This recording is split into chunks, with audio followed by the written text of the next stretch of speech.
Ben ritrovati all'appuntamento meteo di Telepace. La situazione, aria umida dai quadranti meridionali che anticipa un'intensa perturbazione che interesserà la Liguria nella giornata di lunedì 22 dicembre, tra sabato e domenica molta nuvolosità accompagnata da qualche precipitazione. Ma andiamo nel dettaglio. Sabato 20 dicembre raffiche di tramontana localmente forti tra il genovese di Ponente e il savonese. Su tutta la regione cielo nuvoloso o molto nuvoloso con timide schiarite al mattino sui settori più orientali.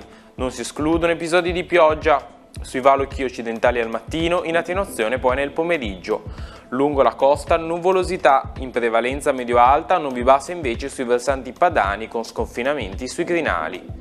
Venti moderati o forti da nord sul settore centro-occidentale della costa, in parziale attenuazione in giornata, venti deboli orientali a levante.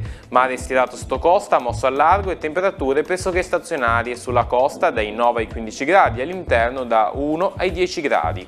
Per quanto riguarda la giornata di domenica 21 dicembre, su tutta la regione cielo molto nuvoloso, possibili piogge deboli sul settore centro-occidentale dal pomeriggio, in intensificazione in serata, tempo ancora asciutto a levante.